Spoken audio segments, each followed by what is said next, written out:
حضرت نے سبھی لوگوں کے بیچ فرمایا کہ دل چاہتا ہے کہ میں ماہ ربیع الاول میں حضرت رسول اللہ صلی اللہ علیہ وسلم کی خدمت میں حاضر ہوں، اور اس کے بعد حضرت کی بیماری پراکاشٹا کو پہنچ گئی۔ شریرانت کے پہلے حضرت معصوم نے جمعہ کی نماز کے لیے مسجد میں تشریف لائے۔ نماز کے بعد فرمایا امید نہیں کہ کل میں دنیا میں رہوں، اور سب کو اپدیش دے کے ایکانت میں تشریف لے گئے۔ صبح کو حضرت نے نماز پوری ادا کری۔ مراقبہ کے بعد آپ پر سکرات موت شروع ہو گئے۔ اس وقت آپ کی زبان چل رہی تھی جلدی جلدی۔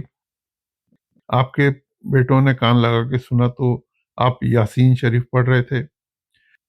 آپ کا شریرانت دوپہر کے وقت دوشنبہ کے دن 9 ربیع الاول کو 1079 ہجری کو ہوا۔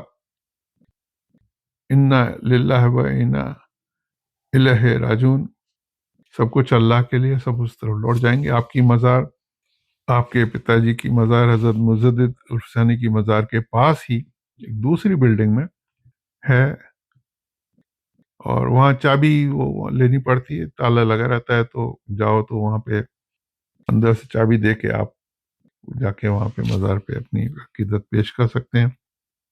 اسی طرح آپ کے بیٹے حضرت شیخ سیف الدین جو کہ 27ویں بزرگ ہیں، ان کی بھی مزار بھی اسی ایریا میں، ایک جگہ پہنچنے پر 3 بزرگوں کی زیارت ہو جاتی ہے۔ تو ہمارے اگلے بزرگ ہیں حضرت شیخ سیف الدین قدس سرہ۔ آپ حضرت معصوم کے 5ویں بیٹے تھے۔ آپ کا جنم 1049 ہجری کو سرہند میں ہوا۔ جب آپ پڑھائی کی ایج کو پہنچے تو آپ کو مکتب میں داخل کیا گیا۔ تھوڑے ہی سمے میں آپ نے قرآن کنٹھاگر کر لیا، اور ودیارتھی جیون میں آپ نے کمالات باطنی حاصل کرنے شروع کر دیے۔ 11 سال کی عمر میں آپ کے پتا جی نے آپ کو فنائے قلب کی بشارت عطا فرمائی، اور آپ کو مہان آدھیاتمک شمتا کو دیکھ کر آپ کی آدھیاتمک پرگتی کا دھیان رکھتے تھے۔ آپ کو بھی قیومت کی پادی سے نوازا گیا۔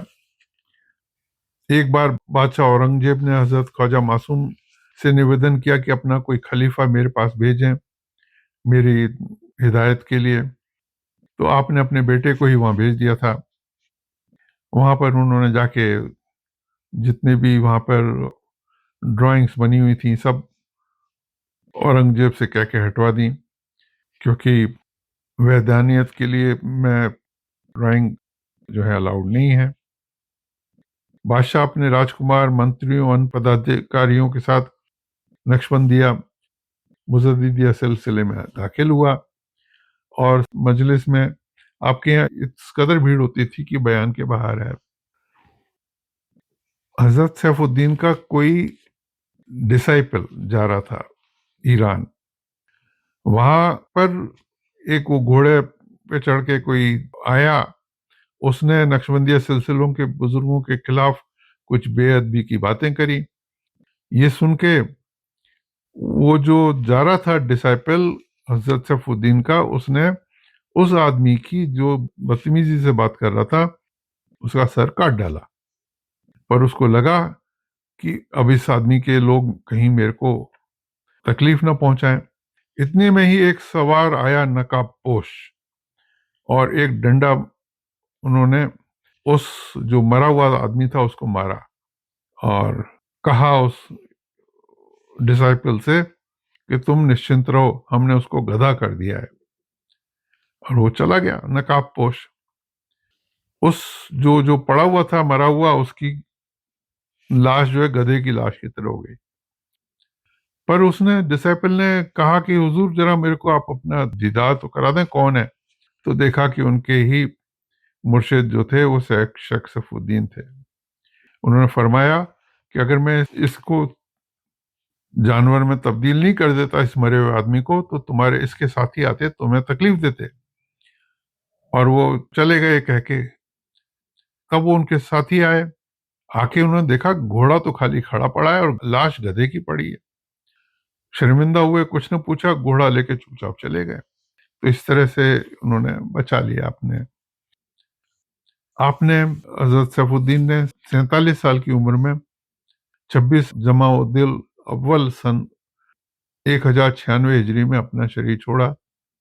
کہتے ہیں جب آپ کا جنازہ دفن کرنے کے لیے لے چلے تو ہوا پر جاتا تھا. لوگ کوشش کرتے تھے کہ کندھے پہ لے جائیں، لیکن وہ خود بخود ہوا پہ ہی چلتا رہتا تھا اور قبر کے پاس خود جا کے اور وہ اپنے آپ وہاں پر رکھ گیا. بڑے اونچے بزرگ تھے یہ، اور آپ کی مزار وہیں پر ہی سرہند میں اپنے پتا اور اپنے بابا کے اس ایریا میں ہی ہے. وہاں ایک جگہ جا کے تینوں مزاروں کی زیارت ہو جاتی ہے. پھر اس کے بعد ہیں حضرت نور محمد بدایونی. یہ ہمارے 28ویں بزرگ ہیں. یہ بڑے میدھاوی اور اچ کوٹی کے ودوان تھے. آپ نے حضرت خواجہ معصوم سے اور خواجہ سیف الدین رحمۃ اللہ علیہ سے آدھیاتمک شکشا پراپت کی تھی اور بہت اونچائیوں کو پراپت کیا تھا. آدھیاتمک سادھنا کے 15 سال کے شروع کے ٹائم میں یہ بہت زیادہ کوشش میں لگے رہتے تھے. خالی نماز کے وقت ہی ان کی تلینتا ٹوٹتی تھی، باقی یہ ہمیشہ استغراق میں رہتے تھے. اور اخلاق پہ ان کی ہمیشہ نظر رہتی تھی. آپ ہمیشہ اپنے آچرن پہ بہت زور دیتے تھے. تھوڑا سا بھی ادب کا ترک ہو جاتا تو آپ اس کو سویکار نہیں کرتے تھے. کھانے میں اتنی ساودھانی رکھتے تھے کہ اپنے ہاتھ سے کچھ دنوں کے لیے کھانا بنا لیتے تھے اور بھوک لگنے پر اس کو کھا لیا کرتے تھے. کہتے تھے 30 سال سے طبیعت کا لگاؤ بھوجن کے سواد اور قسم سے نہیں رہا، اور بھوک سے جو بھی مل گیا وہی کھا لیا انہوں نے. ایک روز ایک سیوک جو آپ سے ملنے کے لیے آ رہا تھا، اس کو راستے میں ایک شرابی مل گیا. جب آپ کی خدمت میں حاضر ہوا تو آپ نے دیکھ کے فرمایا، آج تمہارے باطن میں ظلمت شراب معلوم ہوتی ہے، لگتا ہے کسی شرابی سے ملاقات ہوئی. کہتے تھے کہ برے لوگوں کی ملاقات سے روحانی نسبت چلی جاتی ہے، لپت ہو جاتی ہے. کوئی بھی جو جیسا بھی ذکر کر کے آتا تھا یہ بتا دیتے تھے کہ تم درود شریف پڑھ کے آئے ہو، یا تم کلمہ لا الہ الا اللہ کر کے آئے ہو. یہ ان میں کشف بہت اونچائی کا تھا.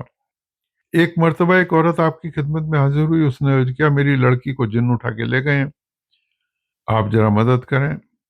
آپ تھوڑی دیر چپ رہے. فرمایا فلانے وقت تیری لڑکی حاضر ہو جائے گی. وہ لڑکی اسی وقت واپس ہو گئی. لڑکی سے پوچھا تو اس نے کہا کہ میں جنگل میں بیٹھی تھی، وہاں ایسے ایک بزرگ میرا ہاتھ پکڑ کے یہاں لے آئے. آپ سے کسی شخص نے دریافت کیا کہ آپ نے دیر کیوں لگائی بتانے کے لیے کہ تیری لڑکی فلانے وقت تک آئے گی؟ آپ نے تتکال ہی کیوں نہیں بولا کہ تیری لڑکی اس وقت آ جائے گی؟ آپ نے فرمایا کہ میں نے پہلے اللہ تعالیٰ کے دربار میں پرارتھنا کی کہ اگر میری ہمت میں اثر ہے اور تیری دیا سے میں اس لڑکی کو جنوں سے مکت کراؤں. جب اعلام ہو گیا کہ ہاں تو کر لے، تب میں نے ہمت کری اور کہا کہ تیری لڑکی اس وقت آ جائے گی. آپ کا شریرانت 11 ذی-القعدہ 1125 ہجری میں ہوا. آپ کی مزار دلی میں لودھی روڈ پہ ہے. ادھر یہ لودھی روڈ کا جو ایریا ہے وہ حضرت نظام الدین کی جو مزار ہے اس کے پچھواڑے میں بھی آتا ہے. لوکیشن دی ہوئی ہے، وہاں پر قبرستان ہے. اس میں نالا پار کر کے پیچھے پکے باڑے میں پنچ خواجہ کہتے ہیں، نیم کے پیڑ کے نیچے آپ کی مزار ہے. وہ پہنچنا آسان ہے. دلی میں ٹیکسی آٹو کچھ بھی کر کے وہاں پہنچا جا سکتا ہے. تھوڑا پیچھے کافی چلنا پڑتا ہے قبرستان میں، آخر میں جا کے مزار ہے. بورڈ بھی وہاں لگا ہوا تھا پہلے، بورڈ ہٹا دیا ہے. لیکن وہاں پر لوگوں کو معلوم ہے کہ یہ آپ کی مزار ہے۔ پھر اگلے بزرگ ہیں 29ویں حضرت مرزا جان جانا۔ آپ کا جنم تاریخ 11ویں رمضان 1111 ہجری جمعہ کے دن ہوا۔ آپ کے پتا جی جو حضرت مرزا جان نام تھا ان کا، اورنگزیب کے بڑے پدادھیکاری تھے، پر وہ دنیا سے ورخت رہتے تھے۔ جب حضرت مرزا مظہر کے جنم کا خبر ملی تو اورنگزیب نے ان کا نام جان جانا رکھا، کیونکہ ان پتا کا نام جان تھا، تو بیٹے کا نام جان جانا، جان کی جانا۔ دھیرے دھیرے آپ کو جان جانا کے نام سے سمبودھت کرنے لگے۔ آپ اپنی جوانی میں ایک اچھے کوی بھی ہوئے اور شاعری بھی کرتے تھے۔ آپ کا نام مظہر تھا، اس لیے آپ مرزا مظہر جان جانا کے نام سے یہ پاپولر ہوئے۔ یہ تلوار بازی میں اتنے کشل تھے کہ اگر 20 تلوار چلانے والے ایک سمے ان پہ آکرمن کریں اور ان کے پاس ایک لاٹھی ہی ہو تو بھی وہ ان میں سے ان کو کوئی ٹچ نہیں کر سکتا تھا۔ ایسا کئی بار موقع بھی آیا اور انہوں نے اپنی اس اسکل کو دکھایا۔ ایک بار آپ کے مکان پہ کسی خوشی میں لوگوں کی بھیڑ تھی، ان کی خاطرداری کے لیے سامان ہو رہا تھا تیار، تب کسی نے حضرت محمد بدعینی کے بارے میں بتایا۔ سنتے ہی آپ ان سے ملنے کے لیے بے چین ہو گئے۔ لوگوں کے منع کرنے پہ بھی اسی وقت حضرت محمد بدعینی کے دیدار کے لیے پہنچے، حالانکہ بہت سارے دوست ان کے اس وقت گھر پہ آئے ہوئے تھے۔ پھر وہاں بیٹھ کے چاہا کہ وہاں تھوڑی دیر بیٹھ کے وہاں اٹھ جائیں، اور کہا کہ انشاءاللہ میں پھر بعد میں حاضر ہوگا۔ پر ادھر حضرت سید نور محمد بدعینی کا حال یہ تھا کہ ان کے پاس کوئی بھی جو ملنے آتا تھا وہ اس کی لگن، پاترتا، کشمتا پتہ لگا لیتے تھے، اور ان کے بارے میں جیسے ہی انہوں نے دیکھ لیا کہ یہ تو کوئی کیپیبل ہے اور ڈسائپل ہونے لائق ہے، تبھی انہوں نے کہا کہ آنکھیں بند کر کے اپنے دل کی طرف نظر ڈالو، اور توجہ دینی شروع کر دی، اور اسی ایک پہلی سٹنگ میں ہی سارے لطیفے ذاکر کر دیے، اور پھر ان کو کہا جاؤ۔ اگلے دن حضرت مرزا جان جانا نے ان کی خدمت میں جانے کے لیے اپنا ارادہ کیا، اور اپنی شکل آئینے میں دیکھی تو دیکھا کہ ان کی شکل جو ہے وہ حضرت نور محمد بدعینی جیسی ہو چکی ہے۔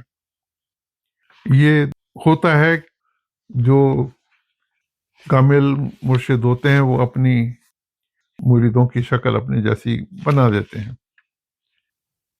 اس کے بعد حضرت مرزا جان جانا نے نقشبندیہ مجددیہ سلسلے کا کام اپنے ہاتھ میں لیا، اور 35 سال تک اس میں نئی تازگی لائے۔ کوئی بھی ایک دن ایسا نہیں ہوتا تھا جس دن کم سے کم 100 لوگ آپ کی خانقاہ میں نہیں آتے ہوں۔ بہت زیادہ ٹرن اوور تھا وہاں پہ ملنے جلنے آنے والوں کے لیے۔ آپ نے اپنی موت کی خبر پہلے سے ہی دے دی تھی، کہا تھا مجھے کل گولی مار دی جائے گی، کیونکہ کوئی جو تھا وہ شیعہ وہ ان سے ناراض ہو گیا تھا، اور ان کے ڈسائپلس نے کہا کہ آپ کو گولی مار دی جائے گی تو آپ اپنے آپ کو بچا لیں۔ آپ نے مسکرا کے جواب نہیں دیا۔ اس کا مطلب یہ تھا کہ وہ خود ہی شہادت مانگ رہے تھے۔ اس آدمی نے آپ کے اوپر تمنچوں سے گولی ماری جو ان کے دل کے پاس لگی، آپ کمزور تھے، زمین پہ گر گئے۔ اس آدمی کو آپ نے معاف کر دیا، کیونکہ یہ تو چاہتے تھے کہ میں خود ہی شہید ہوں۔ آپ کی جو مزار بنی ہے وہ آپ کی بی بی صاحبہ کی جو حویلی تھی، جو چتلی قبر کے نام سے جو جگہ پاپولر تھی وہاں پہ بنی ہے. یہ جگہ جو ہے دلی میں ایڈریس جس کا دیا ہے پرانی دلی میں اجمیری گیٹ سے آگے چل کے یہ جگہ ہے. دریا گنج کے پچھواڑے میں پڑتا ہے ترکمان گیٹ کے پاس. شاہ ولی اللہ دہلوی جو آپ کے جو بہت بڑے کیپیبل تھے وہ پتروں میں ان کے بارے میں بہت تعریف لکھا کرتے تھے. ایک بار انہوں نے کہا مرزا مہجر کے سامان کوئی اور اس وقت دنیا میں کوئی بھی نہیں ہے. ایک بار نواب نظام الملک آصف زاں نے 30,000 روپے آپ کی مہنٹ میں پیش کیے. آپ نے ان کو منع کر دیا. اس نے دوبارہ بھیجے, کہنے لگے کہ ضرورت مند لوگوں میں بٹوا دیں. تو انہوں نے کہا میں تمہارا خانسامہ تو نہیں ہوں جو اس لوگوں کو بانٹتا پھر بانٹنا ہے تو تم ہی اس کو پیسے کو بانٹ دو. ایسے کمال کے تھے یہ. آپ کے کشف کرامات بھی بہت اونچے درجے کے تھے. ایک مہیلا آپ سے مکان پر غائبانہ توجہ لیتی تھی. وہ اپنے گھر بیٹھتی تھی, یہ اپنے گھر سے اس کو توجہ دیتے تھے. نیم یہ تھا کہ جو وہ بیٹھنا چاہتی تھی تو ایک کسی آدمی کو بھیجتی تھی. وہ کہتا تھا حضور وہ بیٹھ گئی ہیں, اور یہ توجہ دیتے تھے. ایک روز آدمی جو تھا وہ کہیں چلا گیا تھا, کہیں بازار چلا گیا, پھر اس کو گھر جانے کے بدلے میں اس نے سیدھے ان کے پاس آ گیا اور آ کے بولا کہ بی بی صاحبہ بیٹھ گئی ہیں. آپ نے تھوڑی دیر مون رکھ کے کہا کہ نہیں وہ بیٹھی نہیں, وہ سو رہی ہیں اور تو ان کے حکم سے نہیں آیا. تو وہ آدمی اپنی غلطی پہ لجت ہوا اور معافی مانگی. آپ کی مزار جو ہے وہ تھوڑا سا گلیوں میں ہے لیکن پہنچا جا سکتا ہے بڑے آرام سے, لوکیشن دی ہوئی ہے. اس کے بعد اگلے بزرگ ہیں اپنے حضرت مولوی شاہ نعیم اللہ بہرائچی. یہ 30ویں بزرگ ہیں. بہرائچ میں آپ کی مزار ہے. یہ حضرت مرزا جان جانا کے بڑے خلیفوں میں تھے. آپ 4 سال تک مرزا جان جانا کی صحبت میں رہے. مرزا جان جانا نے فرمایا کہ تمہاری 4 سال کی صحبت اوروں کی 12 سال کی صحبت کے برابر ہے. حضرت مرزا جان جانا آپ پہ بہت ہی وشیش کرپا رکھتے تھے.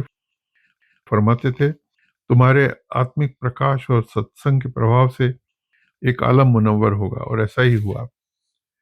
آپ نہایت صبر اور توکل سے اپنے جیون وتیت کرتے تھے. ہر سمے ایشور کی یاد میں, اللہ کی یاد میں تلین رہتے تھے. آپ کی پستک معمولات مظہریہ آداب طریقت میں بہت ہی امپورٹنٹ ایک بک ہے. آپ کا شریرانت 5 صفر 1218 ہجری کو ہوا. آپ کی مزار راجکی انٹر کالج بہرائچ کے سامنے ایک میدان ہے, وہاں پہ اونچے چبوتر پہ مزار بنی ہے. اس کی لوکیشن دی ہوئی ہے. اب تو وہاں کافی دکانیں ہیں. اس کے پیچھے پچھواڑے میں آ گیا یہ مزار, اور تھوڑا ہے تو پاپولیٹڈ ایریا ہے اس میں ہی ہے, پر وہاں اس ایڈریس کے حساب سے وہاں بہرائچ میں پہنچا جا سکتا ہے. پھر اگلے ہیں اپنے حضرت مولانا مولوی شاہ مراد اللہ قدس سرہ. لکھنؤ میں آپ کی مزار ہے. آپ تھانے سر کے رئیس تھے اور حضرت عمر فاروق کے سلسلے سے تھے, ان کے ونشج تھے. جس زمانے میں سکھوں نے تھانے سر پہ حملہ کیا, ویران کر دیا تھا, تو آپ لوگ لکھنؤ تشریف لے آئے اور یہیں بس گئے. آپ کے پتا جی حضرت مولوی قلندر بخش تھانے سری جو حضرت مرزا جانان کے خلیفہ تھے, ایک بار آپ کو اپنے ساتھ حضرت مرزا جانجانا کی خدمت میں لے گئے, یعنی 29ویں بزرگ کے پاس لے گئے. حضرت مرزا نے آپ کو ستسنگ میں بٹھایا اور بہت پیار کیا. جب آپ پڑھ لکھ کر پڑھائی لکھائی سے نورت ہوئے تب تک حضرت مرزا مہجر جان جانا کا دیہانت ہو چکا تھا. آپ نے حضرت شاہ نعیم اللہ رحمۃ اللہ علیہ سے بہرائچی سے بیعت حاصل کری اور لکھنؤ میں ہی تکمیل کے درجے پہ پہنچے. یعنی وہ پہنچ تو گئے تھے حضرت مرزا جان جانا کے پاس، لیکن جب یہ بڑے ہوئے تو حضرت مرزا شہید ہو گئے تھے، تب وہ حضرت نعیم اللہ شاہ صاحب کے پاس پہنچ کے وہاں سے انہوں نے ان کو اپنے مرشد کے روپ میں مانا. آپ نے 82 سال کی عمر میں شنیوار کے دن 21 ذی-القعدہ 1218 ہجری میں آخری سانس لی. آپ کی جو مزار ہے لکھنؤ میں رائل ہوٹل کے پاس احاطہ غلام علی خاں میں ہے. یہ Lucknow M L A hostel اور لکھنؤ جو پارلیمنٹ جو وہاں کی جو ہے سنسد اس کے پاس ہی ہے، اور اس جگہ کا نام ہے شاہ مراد اللہ لین جو آپ کے نام سے بنی ہوئی ہے، اور وہاں پہ آپ کی مزار ہے. اندر تھوڑا سا 500-700 قدم اندر چل کے ہے مین روڈ سے، اور لوکیشن اس کی دی ہوئی ہے. پھر اگلے بزرگ ہیں حضرت مولانا سید ابو الحسن نصیر آبادی قدس سرہ. یہ ہیں 32ویں بزرگ. آپ کرمنسٹ یعنی بہت بڑے ودوان، حدیثوں کا بھاشن کرنے میں اگرنی. حضرت سید ابو الحسن رائے بریلی نصیر آباد کے نواسی تھے.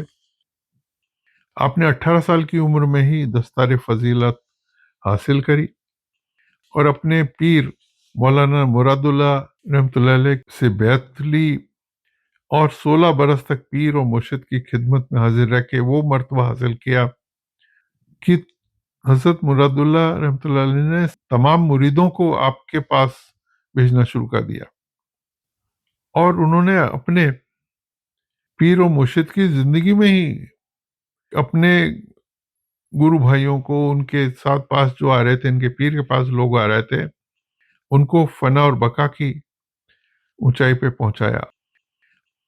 آپ میں کمال یہ تھا جس نے آپ کو ارادت سے دیکھا وہ مقصود کو پہنچ گیا، کسی کو خالی نہیں چھوڑتے تھے.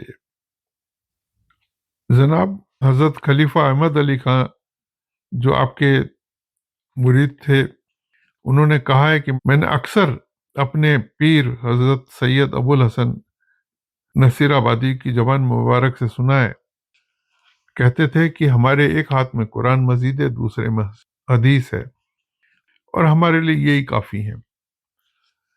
آپ نے سفر میں ہمیشہ مسجد میں جماعت کے ساتھ نماز پڑھی، 5 وقت ستسنگ کراتے تھے اور توجہ دیتے تھے. کبھی اکیلے کھانا نہیں کھاتے تھے، بہت کم باتیں کرتے تھے، اور مریدوں کو اپنے نیچے مقام سے اٹھا کر اونچے سے اونچے مقام کو ایک ہی نظر میں پہنچا دیا کرتے تھے. اور اگر کوئی غلط کام کرتا تو کوئی نصیحت نہیں دیتے تھے، بلکہ فرماتے تھے کہ ہماری صحبت نے اثر نہیں کیا تو خالی نصیحت کیا کرے گی. پر وہ آدمی میں فرق آ جاتا تھا، چینج ہو جاتا تھا. آپ کے پیر حضرت مراد اللہ یہ فرماتے تھے کہ ہمارا یہ مولوی ابو الحسن ہم سے کئی باتوں میں اچھے ہیں. ایک تو یہ وہ پورے سید ہیں، دوسرے علم ظاہر میں ہم سے زیادہ ہے، تیسرے علم باطن میں جو آنترک علم ہے اس میں ہمارے برابر ہیں، چوتھے ان سے کوئی گناہ کبیرہ نہیں ہوا ہے، کوئی بڑی غلطی نہیں ہوئی ہے. اور اتنا ہونے کے بعد جو ڈسائپل تھے حضرت ابو الحسن نصیر آبادی، وہ اپنے بزرگوں کا اتنا خیال کرتے تھے کہ جب وہ مرزا جنجانہ کی زیارت کو جاتے تھے تو دور سے ہی جوتیوں کو ہاتھ میں لے لیتے تھے. تھوڑے دن کی صحبت میں ان کے پاس پہنچنے پر لوگ بہت اونچے اونچے حالتوں میں پہنچ جاتے تھے.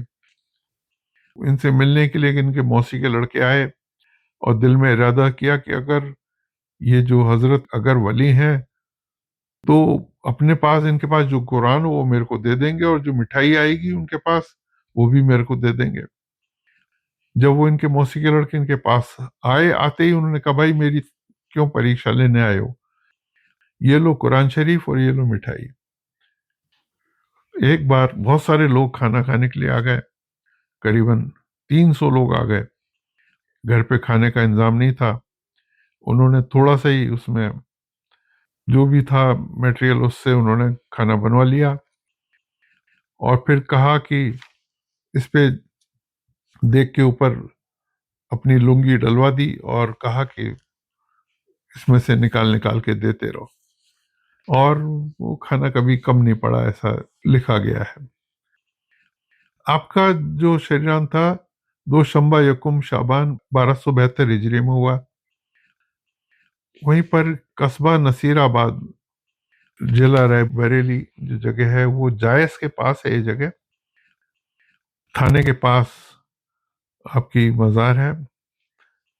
لوکیشن دی گئی ہے، کچی مزار ہے. یہاں پر تھوڑا سا ڈھونڈنی پڑتی ہے کیونکہ کھیتوں میں ہے مزار.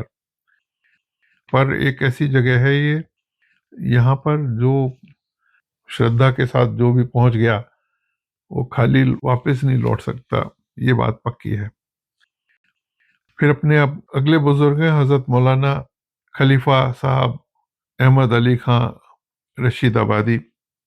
یہ اپنے 33ویں بزرگ ہیں. آپ نے یووا اوستھا میں جلدی سے پڑھائی وغیرہ کر ڈالی تھی. بہت بڑے بڑے گرنتھوں کا آپ نے کنٹھستھ ہو چکے تھے. قرآن شریف کو شدھ اچارن کے ساتھ پڑھنے کے میں آپ بہت دکش تھے. آپ نے کتاب فتوی احمدی بھی لکھی. آپ اکثر فرماتے تھے کہ سنت کا انوکرن کرنے سے آدمی محبوب ہو جاتا ہے حضور اکرم کا. آپ کی طبیعت میں بہت جوش خروش تھا اور وزن کی کیفیت بہت رہتی تھی. آپ کے ایک دوست تھے جو ان سے ان کی باتیں ہوتی رہتی تھیں. ان نے کہا کہ بھائی اب تم بیعت کر لو. خلیفہ صاحب نے کہا نہیں ابھی تو بیعت نہیں کروں گا میں. پر کچھ ایسی حالتیں ہوئیں کہ پھر وہ حضرت ابوالحسن نصیر آبادی کے پاس پہنچ کے خلیفہ صاحب پھر بیعت ہوئے، اور حضرت ابوالحسن نصیر آبادی نے آپ کو اجازت تامہ دی، دستار اور کرتا وغیرہ پردان کیے. ان کے بارے میں حضرت ابوالحسن نصیر آبادی نے لکھا تھا کہ ان سے ایک عالم منور ہوگا، اور ایسا ہی ہوا. ایک جگہ ان کے بارے میں لکھا کہ کفاروں سے رہا چلتوں کو، ان سے بدعتیوں کو توجہ ملے گی اور وہ کامل ایمان ہوں گے. یہ بھی لکھا کہ تم کو جو ملا اس زمانے میں شاید ہی کسی کو ملا ہو. بڑے بزرگ تھے یہ. آپ نے 9 ربیع الاول 1307 ہجری بروز 2 شنبہ اپنا پارتھو شریر چھوڑ دیا. آپ کی مزار قائم گنج میں ہے، جی ٹی روڈ پہ ہی ہے. لوکیشن وہاں دی گئی ہے. پہلے وہ مزار کچی تھی جب 90s میں جب گئے تھے وہاں. بعد میں اس کو کور کر کے پتھر وغیرہ لگا کے بنایا گیا. اس کا بھی قصہ ہے کہ جب وہ مزار بنانے کے لیے کاریگر کوئی پہنچا، معظم نام تھا اس کا، تو ان کے منظور احمد خان صاحب تھے جو حضور مہاراج کے بیٹے، اس مزار کو ٹھیک کرانے کے لیے وہاں پہنچے. تو پتھر وتھر وہ سب چیزیں لے کے گئے تھے، سیمنٹ وغیرہ، اور یہ جا کے پیڑ کے نیچے تھوڑا آرام کرنے لگے. مزدور نے جیسے ہی کچھ اپنا ٹھیک کرنا شروع کرا مزار کو، تو اندر سے آواز آئی، میاں معظم فقیر تو گمنام ہوتے ہیں، یہ کیا کر رہے ہو تم؟ اب وہ دوڑے دوڑے گئے اپنے ان کے پاس، منظور احمد خان صاحب کے پاس، کہ حضور یہ کسی ولی کی مزار ہے. بولے ارے بڑے بہت بڑے ولایتی اور بہت بڑے ولی، کیوں کیا بات ہے؟ بولے ایسی آواز آئی کہ فقیر تو گمنام ہوتے ہیں، تو کائے کو تم بنا رہے ہو یہ؟ تب انہوں نے جا کے وہاں جا کے ریکویسٹ کری، اور کہ صاحب ہم تو اس لیے بنا رہے ہیں کہ آپ کی مزار لوگوں کو آئیڈینٹیفائی ہو جائے، پہچاننے میں آ جائے. بہرحال جو کچھ بھی ہوا ہوگا، ابھی تو مزار بنی ہے اور بڑی کمال کی پر اثر مزار ہے، وہاں جانے سے ضروری فائدہ ہوتا ہے، اس میں کوئی دو رائے نہیں۔ ہمارے اگلے بزرگ ہیں 34 نمبر کے حضرت مولانا شاہ فضل احمد خان رائے پوری رحمۃ اللہ علیہ۔ یہ خلیفہ صاحب کے مرید تھے، ان کے گدی نشین بھی۔ ان کا جنم فاروق آباد میں قائم گنج تحصیل میں 1847 میں ہوا تھا۔ آپ یہیں پر ہی رہے، پھر اس کے بعد یہیں پر ہی آپ کا وصال بھی ہوا۔ آپ کے پوج پتا جی کا نام غلام حسین صاحب تھا، جو کشمیر کے مہان صوفی سنت حضرت مولانا ولی الدین رحمۃ اللہ سے بیعت تھے، اور آپ کی ماتا جی بھی حضرت مولانا افضل شاہ نقشبندی مزیدی سے بیعت تھی۔ آپ کی ماتا جی انتہا درجے کی نیک، پارسا اور سیدھی تھی۔ ان کے سبھاؤ میں اپنے پرائے کی بھاونا نہیں تھی۔ انہوں نے انہی بھاوناؤں سے ہی اپنے پتر کا پالن کیا۔ خلیفہ صاحب آپ کے جو پیر تھے ان کے بارے میں اپن بات کر ہی چکے ہیں۔ خلیفہ صاحب کے پاس جو لڑکے پڑھنے آتے تھے ان میں حضور مہاراج بھی تھے، لیکن آپ کو یہ پہلے سے ہی پہچان گئے تھے کہ ان سے عالم منور ہوگا۔ جب خلیفہ صاحب کے پریوار میں ان کا ایک لڑکا تھا جس کا نام عبداللہ تھا، جو 15-16 سال کا ہوا تو اس کی اچانک مرتیو ہو گئی۔ وشیش کر خلیفہ صاحب کی پتنی کو بہت دکھ تھا۔ تب انہوں نے کہا کہ تم فضلوں کو اپنا بیٹا نہیں سمجھ لیتی۔ جو ان کے پاس آتے تھے حضور مہاراج، ان کو بس اتنا صحیح ہوتے ہی ان کی ایسی کیفیت ہو گئی کہ وہ ان کو بیٹا ماننے لگی اور وہ ان کو اپنی سگی ماں ماننے لگ گئے۔ سنیوگ کی بات یہ تھی کہ ان کا بیٹا جو تھا اور حضور مہاراج کی شکل بھی ایک جیسی تھی۔ خلیفہ صاحب کے سوبھاؤ میں تو بےحد پردہ پوشی تھی ہی، ان کو خالی لوگ شکشک کے روپ میں ہی جانتے تھے، لیکن وہ آدھیاتم کے مہان سمندر ہیں یہ تو بہت کم لوگ جانتے تھے۔ خلیفہ صاحب نے پھر حضور مہاراج کی تربیت کری، ان کو تیار کیا اور ان کے اندر تصوف ڈال کے اونچی سے اونچی روحانی منزلوں پہ پہنچایا۔ تصوف آدھیاتم۔ حضور مہاراج نے مڈل اسکول پریکشا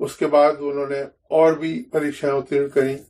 اس کے بعد جنرلی اتنا پڑھنے کے بعد ڈسٹرکٹ بورڈ کے اسکولوں میں ادھیاپک پد پہ نیوکتی ہو جاتی تھی، لیکن حضور مہاراج نے اس خیال سے کہ اگر وہ کہیں نوکری کرنے جائیں گے تو اپنے پیر مرشد حضرت خلیفہ صاحب کی سیوا سے ان کو الگ ہونا پڑے گا، انہوں نے کوئی جاب ہی نہیں ایکسپٹ کری، اور زندگی بھر جب تک وہ زندہ رہے تب تک وہ انہی کے ساتھ ہی رہے، آس پاس ہی رہے۔ جیسا کہ وہ قصہ بتایا گیا تھا کہ وہ ان کو جاب کی ضرورت تھی، 10 دسمبر ہو چکی تھی، ان کے پیر مرشد نے کہا تمہاری جاب 1 تاریخ سے لگ گئی، اور کچھ ایسا ہوا کہ جب ان کو تنخواہ ملی تو 1 تاریخ سے ہی ملی۔ آپ نے 20 سال تک صبح شام خدمت میں آ کر خلیفہ صاحب سے توجہ لی۔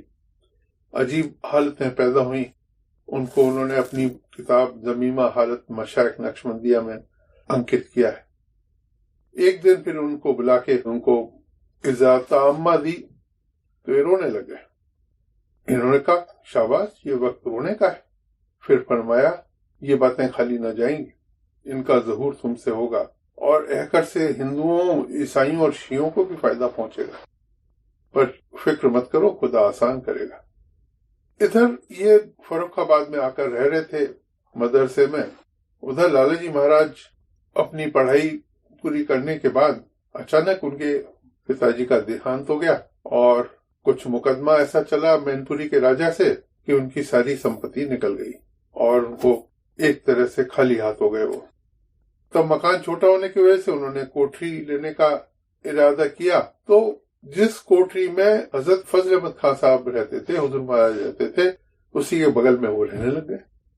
ایک روز رات کو فتح گڑھ کچہری سے لوٹ رہے تھے، اندھیری رات تھی، بادل گرج رہے تھے، موسلادھار بارش ہو رہی تھی۔ آپ بارش میں بری طرح بھیگ گئے تھے، کپڑوں سے پانی ٹپک رہا تھا، پر جب بھی آتے تھے تو حضور مہاراج کو جھک کے آداب کرتے تھے، پرنام کرتے تھے۔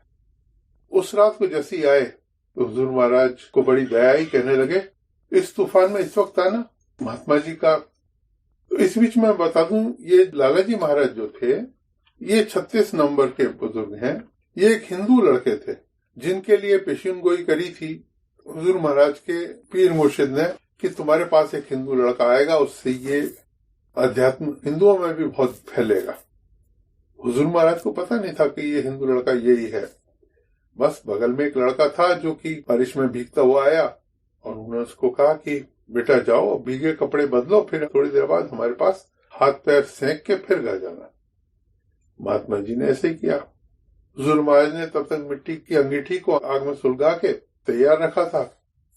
جیسے وہ آئے تو حضور مہاراج نے لالا جی مہاراج کو آنکھ اٹھا کے دیکھا۔ آنکھ کا ملنا تک مہاتما جی کے شریر میں سر سے چوٹی تک ایک بجلی دوڑ گئی، تن بدن کا ہوش جاتا رہا۔ ایسا معلوم ہوا دونوں آتمائیں مل کے ایک ہو گئیں۔ حضور مہاراج نے بڑی کرپا کر کے انہیں اپنے بستر پہ بٹھا لیا اور اپنی رجائی اڑا دی۔ لالا جی مہاراج کہتے تھے اس وقت ایک عجیب آنند کا انبھو ہو رہا تھا، کیفیت مستی کی تھی، شریر بہت ہلکا معلوم ہوتا تھا، ایسا لگتا تھا میں آسمان میں اڑ رہا ہوں، اور سارا شریر پرکاشت ہو گیا تھا۔ وہ 2 گھنٹے اسی حالت میں بیٹھے رہے۔ بارش بند ہو گئی، تب آگے لے کے گھر چلے گئے۔ کوٹھی سے باہر یہ معلوم ہوتا تھا یہ پرکاش پھیلا ہوا ہے، جس میں درخت، در و دیوار، جانور، سبھی وستویں ناچ رہی ہیں، اور ایسا معلوم پڑتا تھا کہ آپ کی جگہ حضور مہاراج آ گئے ہیں۔ رات میں ان کو سپن میں آپ نے فقیروں کا بڑا سموہ دیکھا، اس سموہ میں حضور مہاراج کو بھی دیکھا۔ تب ایک سنگھاسن آسمان سے اترا جس پر حضرت محمد صلی اللہ علیہ وسلم بیٹھے تھے۔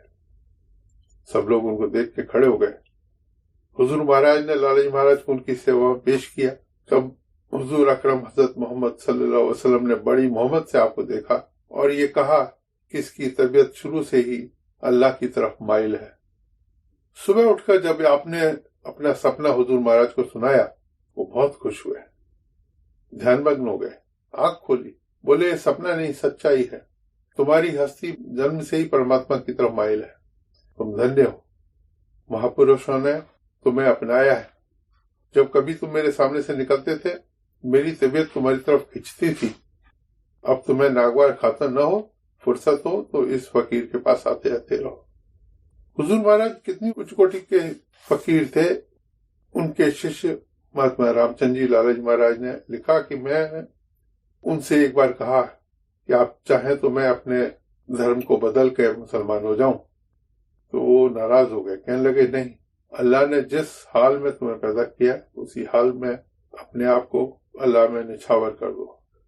اور وہ ان کی تعلیم بھی یہی تھی۔ پہلی حالت میں، پہلی سٹنگ میں وہ اپنے مریدوں کو استھت پرگیہ کی حالت میں پہنچا دیتے تھے، فنا فی اللہ کر دیتے تھے۔ وہ مہان ہستی ساری روحانی طاقتیں رکھتے ہوئے بھی اپنے آپ کو عاجزی انکساری میں رکھتے تھے۔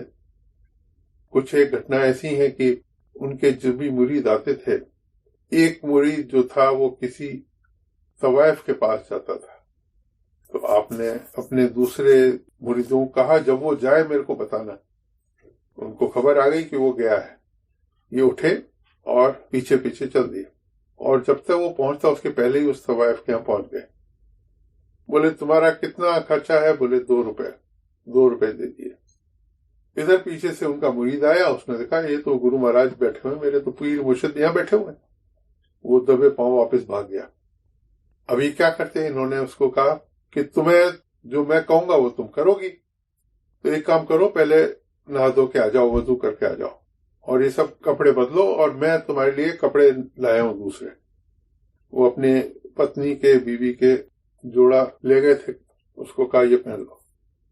پہن کے پھر کہا کہ میں نماز پڑھ رہا ہوں، تمہیں نماز آتی ہے؟ بولے نماز تو میں نے کبھی نہیں پڑھی۔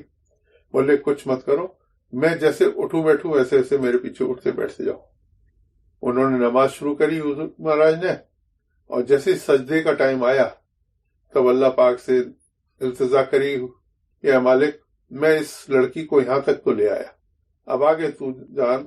یہ کہہ کے اپنی نماز پوری کری، تو لڑکی پیچھے سجدے کے بعد ڈھیر ہو گئی، بے ہوش ہو گئی۔ یہ اپنا باہر نکل کے آ گئے۔ اب اس کو، لڑکی کو جب ہوش آیا صبح ہونے کے پہلے، تو چاروں طرف نور ہی نور، اور وہ ایک عجیب حال میں تھی۔ وہ بھی اپنی ماں کے پاس گئی اور اس کو سارے گہنے وہنے سب سنبھلا دیے، بولے کہ تمہارا یہ سب رکھو، تمہارے کپڑے، تمہارے گہنے، اور میں جا رہی ہوں۔ اور اس نے آ کے پتہ کیا کہ جو آئے تھے یہ کون تھے، اور یہ کہاں رہتے ہیں؟ تو حضور مہاراج کے گھر کے سامنے نیم کے پیڑ کے نیچے بیٹھ گئی وہ. حضور مہاراج صبح باہر نکلے، دیکھا کوئی لڑکی بیٹھی ہوئی ہے. انہوں نے اپنی پتنی کو بھیجا، علیہ کو بھیجا، جاؤ اس کو لے آؤ. لا کے اور پھر اس لڑکے کو بلایا جو اس کے ہاں جاتا تھا، اس طوائف کے جاتا تھا. دیکھا حضور مہاراج کے ہاں وہ لڑکی بیٹھی ہے، کپڑے تو اس نے پہن رکھے ہیں دوسرے. حضور مہاراج نے کہا اس سے تم شادی کرو گے، اس سے نکاح کرو گے؟ بولے جی حضور. ہاتھ کے ہاتھ دونوں کا نکاح کرا کے اس لڑکی کا جیون بدل دیا، اور اس کو بھی کہا آئندہ تم اپنے نفس پہ نظر رکھو اور کوئی ایسا کام مت کرنا. اس طرح سے کلیان کرنے والے تھے وہ. کہ بہت قصے ہیں، بہت ادھک قصے ہیں، کچھ بھی کر سکتے تھے. وہ کہتے تھے ہماری ہمت ایسی عالی ہے کہ ہم نے جو کچھ بھی سوچا وہ ہوا ہے. اپنے مریدوں کہتے تھے کہ تم نہیں کر پا رہے ہو، اس میں بھی ہماری ہی کمی ہے. مہان پوتر آتما تھے، ان سے عالم منور ہوا. بہت خوش مزاج بھی تھے، رہتے تھے، ہمیشہ خوش رہتے تھے. اور ان کا شریر جب چھوٹا تو وہ بھی بڑے مزیدار قصہ ہوا. 30 نومبر 1907 کو ان کی طبیعت بگڑی اور انہوں نے تیسرے پہر سب کو بلایا اور بلا کے بولتے جاتے تھے اب روح میری پیروں سے کھنچ گئی ہے، گھٹنوں تک آ گئی ہے، اب کمر سے بھی کھنچ گئی ہے، اب سب اللہ کی طرف متوجہ ہو جاؤ، اب روح میرے قلب سے بھی کھنچنے والی ہے. اور سب لوگ جو گھیر کے کھڑے ہوئے تھے ان سب فیض کی کیفیت میں عام ہو رہے تھے. آنکھ کھول کے دیکھا سب نے کہ حضور مہاراج کا وصال ہو چکا ہے، اور ایسے انہوں نے اپنا انتم پرہن کیا. آپ کی مزار جو ہے میپ دیا ہوا ہے، قائم گنج سے 4 کلومیٹر دور رائے پور گاؤں ہے، اس میں عیدگاہ ہے، وہاں پر آپ کی مزار بنی ہوئی ہے. بڑی پر اثر مزار ہے، کاریں وہاں تک جاتی ہیں اور وہاں پر جا کر آپ کی زیارت کر سکتے ہیں. حضور مہاراج بچوں کو بہت چاہتے تھے. اگر آپ وہاں جائیں تو بچوں کے لیے بھی کچھ بھیٹ لے جائیں، کوئی مٹھائیاں، ٹافی اور پیسے، کھلے پیسے ان کو دینے سے بڑا اچھا رہتا ہے، ثواب ملتا ہے. قریب 20، 30، 40 بچے بھی آ جاتے ہیں، ان کو دینے کے لیے اچھا رہتا ہے. ہمارے اگلے 35 نمبر کے بزرگ ہیں حضرت شاہ عبد الغنی خان صاحب رحمۃ اللہ علیہ بھوگاوی. یہ حضور مہاراج کے گرو بھائی تھے. ان کے بھی پیر خلیفہ صاحب ہی تھے، 33 نمبر کے بزرگ. جب خلیفہ صاحب کے پاس یہ پہنچے تو خلیفہ صاحب نے حضور مہاراج کو اپنے بیٹے کی طرح سے مان چکے تھے، لیکن ان کو بھی چھوٹے بیٹے کی طرح ہی مانتے تھے. اور یہ بھی اس گھر میں بڑے اپنے پن سے ہی رہتے تھے، اور وہیں پر ہی کھانا کھاتے تھے، وہیں پر ہی اپنی تعلیم لیتے تھے، اور وہیں پر ان کی ماں کو یہ بھی اپنی ماں مانتے تھے. بڑی چھوٹی عمر میں ہی انہوں نے اپنے آپ کو چیزوں میں پارنگت کرنا شروع کیا. پڑھائی میں بہت ہوشیار تھے، اور یہاں تک کہ یہ پورے پردیش میں، پورے صوبے میں نمبر 1 آتے تھے. اور اتنا پڑھنے کے بعد ان کو پھر سیدھے جاب جو ملی تھی وہ ان کو سیدھے اس کی مڈل اسکول کے ہیڈ ماسٹر کی جاب ملی.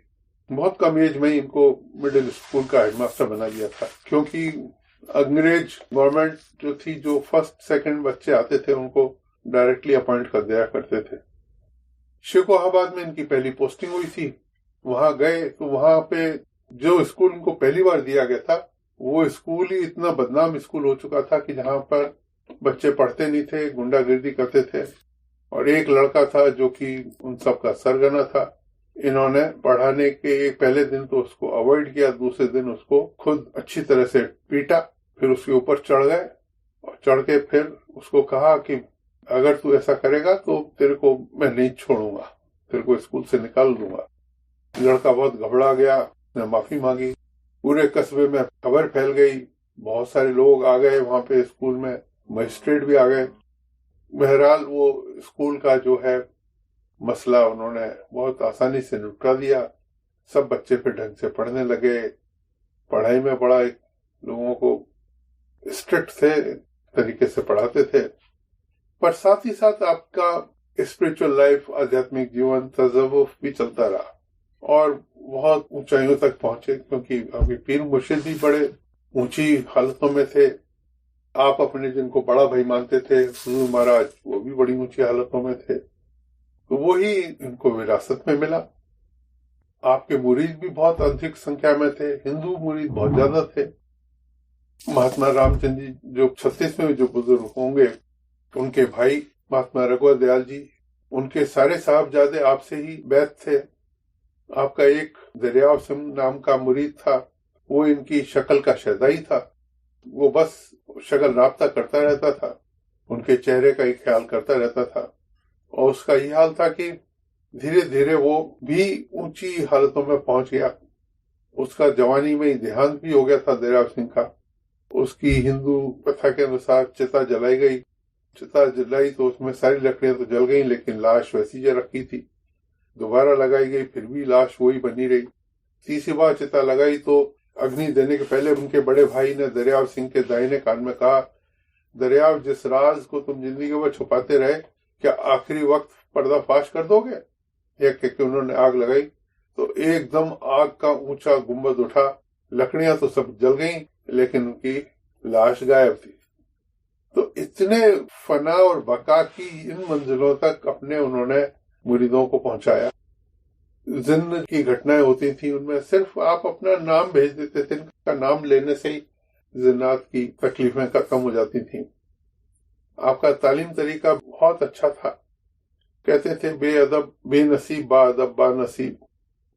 انہوں نے جس پرکار آپ کی روحانی اونچائیوں کو دوسروں تک دیا، وہ اپنے آپ میں ایک مثال ہے۔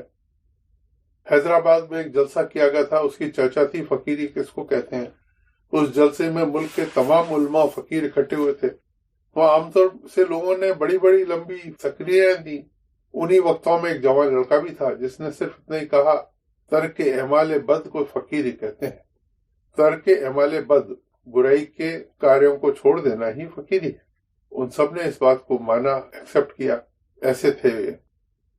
آپ نے اپنے جیون کے آخر سمے تک اجازت بجوز خدمت خلق نیست، جی ماتر کی سیوا کے علاوہ کوئی پوجا نہیں ہے، بنا کسی بھید بھاؤ سے اپنا پورا جیون پرانی ماتر کی سیوا میں سمرپت رکھا۔ 30 مارچ 52 کو اس دنیا سے فانی کوچ کر گئے۔